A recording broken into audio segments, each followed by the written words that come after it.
na verdade é longa e nós temos de partilhar que esse espaço, contando com o tempo, eu vou ler em recortes e espero não quebrar a coerência do meu texto. A teoria da literatura apresenta-se comumente como um repositório de teorias, conceitos, crítica e abordagens historiográficas sobre o fenômeno literário no espaço europeu. Em virtude disso, com o advento das teorias pós-coloniais e, sobretudo, com o multiculturalismo, passou-se a viver uma crise epistemológica que não pode ser ignorada por nenhum estudioso, por mais vínculo que tenha com qualquer ideologia. Por mais vínculo que tenham com qualquer ideologia que gerenciam as ditas supremacias. É preciso referir que a nossa posição não pode ser encarada como uma mera atitude anti-eurocêntrica, na medida em que até o menos analisado na matéria, com inferências básicas, é capaz de chegar a tal conclusão. Quem já entrou em contato com os manuais de teoria da literatura consegue chegar à conclusão que naqueles manuais do continente africano não existe. E se abrirem algum espaço para o mundo, vão falar do mundo asiático, em gêneros específicos como o haiku e etc. Mas há teóricos, por exemplo, como Aguiar e Silva, que falam nesse quadro da teoria da literatura sobre a literatura oral, mas no quadro da distinção com a literatura escrita. Eu não quero ser percebido como um panafricanista, um eurocentrista e etc. Não estou a me inscrever também num espaço conceitual de desobediência epistêmica para plagiar aqui Walter Mignolo. Então, hoje, com essas teorias pós-coloniais, a teoria da literatura entrou em crise. E essa crise a que nos referimos tem que ver, em primeiro lugar, com o modo acrítico como muitas dessas teorias foram concebidas, privilegiando-se princípios científicos proibidos pela ciência como a subjetividade, ignorando-se parte dos materiais que compõem a ontologia da literatura, escritor, obra e leitor. Em segundo lugar, com a pós-colonialidade, o outro, o não tido e o não achado passa a reivindicar direitos que lhe foi negado anteriormente e percebe que se procurou conceituar o mundo tendo-se como referência apenas uma parte deste e o outro excluído, afinal, é ele.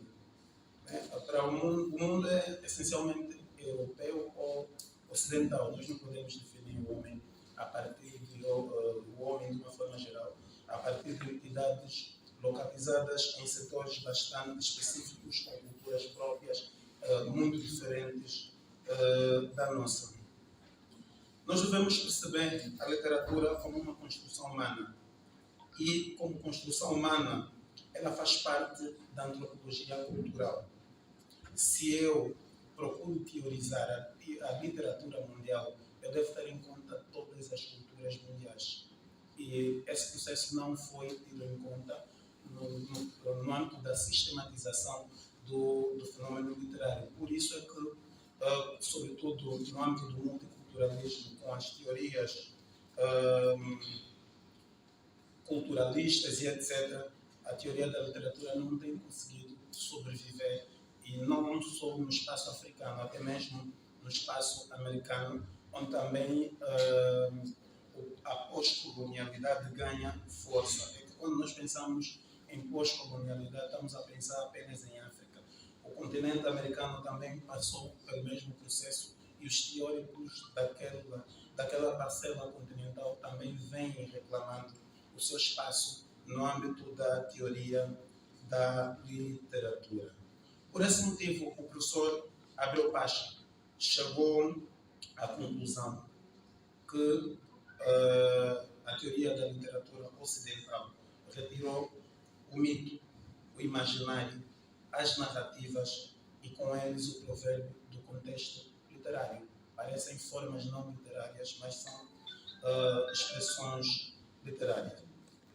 o professor António Fonseca já definiu aqui o que é literatura oral, mas lembrar o conjunto de todos os contos, lendas, fábulas, provérbios, adivinhas, poesias, narrativas e etc., criadas pela alma artística do povo angolano e foram sempre transmitidas oralmente através dos séculos, de geração em geração até os nossos dias.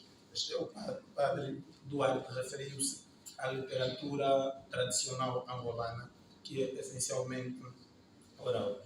Essa expressão, literatura oral, literatura tradicional, essas expressões todas, carecem de uma maior análise, porque, sobretudo, a expressão literatura oral, ela vai contemplar até as narrativas implícitas em desenhos, como são os desenhos chocos, feitos na areia, nas próprias pinturas rupestres, há narrativas, e tudo isso entra no universo da literatura que nós chamamos de oral. Okay? O que eu quero dizer é que aquilo que iniciou, o que nós hoje designamos como escrita, que são esses desenhos, pictogramas, ideogramas e etc., estão dentro daquilo que nós chamamos de literatura oral. Okay? Porque nós não encontramos uma designação como tal. Então, daí surgem questões do tipo como explicar uma literatura como a nossa, que resulta do cruzamento, a partir dessas teorias literárias, a partir da teoria da literatura, como é que nós vamos explicar uma literatura como a nossa, que resulta do cruzamento da literatura de tradição oral e da literatura portuguesa escrita. Uma outra pergunta, como ensinar, do ponto de vista teórico, as literaturas de tradição oral a partir desses manuais de teoria da literatura que circulam entre nós e são tidos como canônicos. Essas perguntas têm-nos sido feitas às vezes por várias pessoas, por estudantes e etc. Em relação à primeira questão, eu sugiro que uma peneira a teoria da literatura. Como é que nós vamos estudar a literatura angolana quando ela resulta da tensão entre a literatura de tradição oral e a literatura escrita? É fazendo uma peneira à teoria da literatura, e esta levará o crítico, o professor, a se servir dela naquilo que ela tem de mais geral e universal e que pode ser aplicado à nossa realidade sociocultural.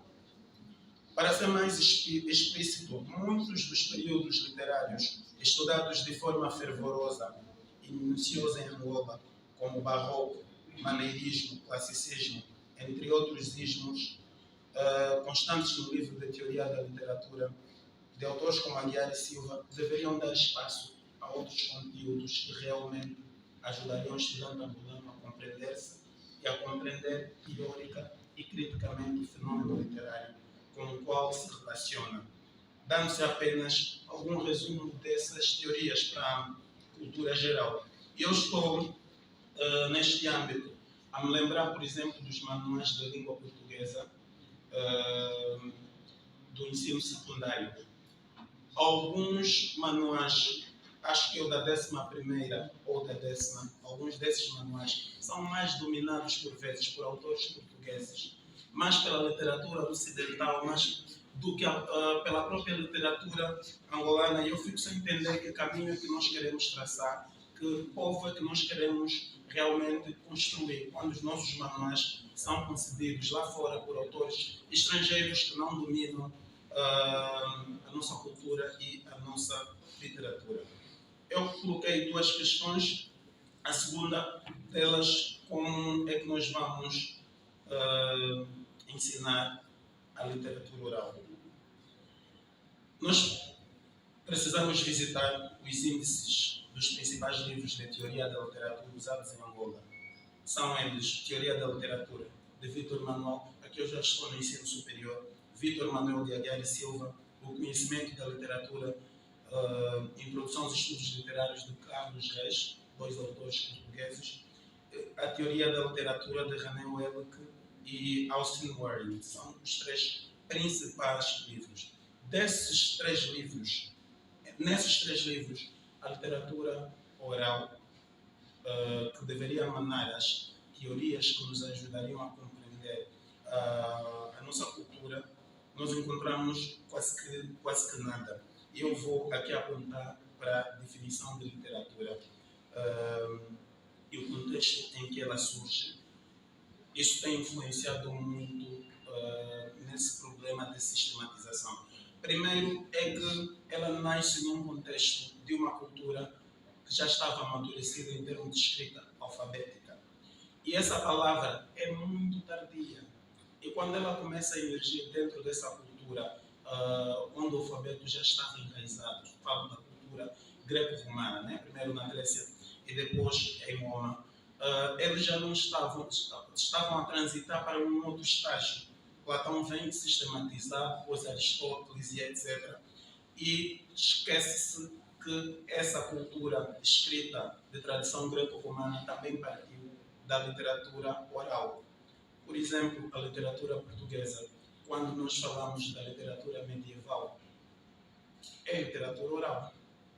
Mas quando nós lemos os manuais, parece que houve um despertar que levou, digamos, conceptualmente a uma amnésia aos europeus e acabaram esquecendo totalmente de onde vieram, né? E deixaram de valorizar outras formas. E quando se pensa em literatura oral, eles apontam como uma forma menor da literatura e o protótipo são os africanos, como se nunca tivessem feito tal literatura. E o período começa com a palavra literatura, que surge de uma palavra latina, de literatura com 2 T's, e que deriva, por sua vez, de litera, que significa letra, e tinha um caráter alfabético. Por si só, este conceito etimológico de literatura já exclui o que nós aqui estamos a designar de literatura oral.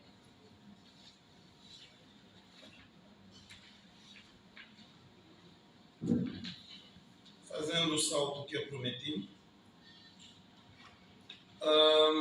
nos outros 2 manuais que nós analisamos, do René Wellick e do português Carlos Reis, é quase zero. E encontrei apenas algo na teoria da literatura de René Wellick, em que se diz que uma pessoa não conseguirá compreender a literatura se não escrevendo. Esse é o pensamento ocidental. Uma pessoa não conseguirá compreender a literatura se não escrevendo. Entretanto, quando Elshot Klein chega em Angola, ele encontra uma literatura totalmente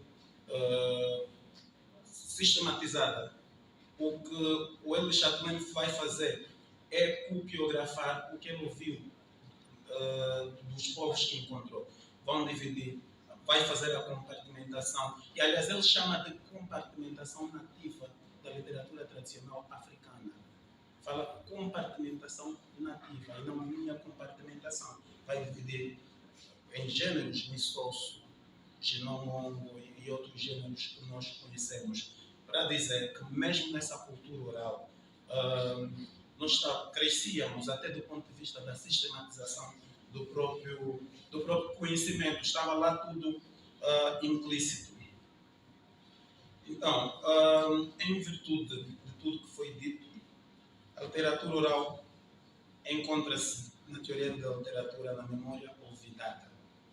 E no implícito dessas teorias, que foi produzida até o final do século XX e princípios do século XXI, por consequência, hoje, com o advento das teorias pós-coloniais, ela é profundamente questionada por ignorar ou prescindir de artefactos culturais de outros povos e resumir-se praticamente na cultura europeia, que procurou explicar o mundo a partir de si.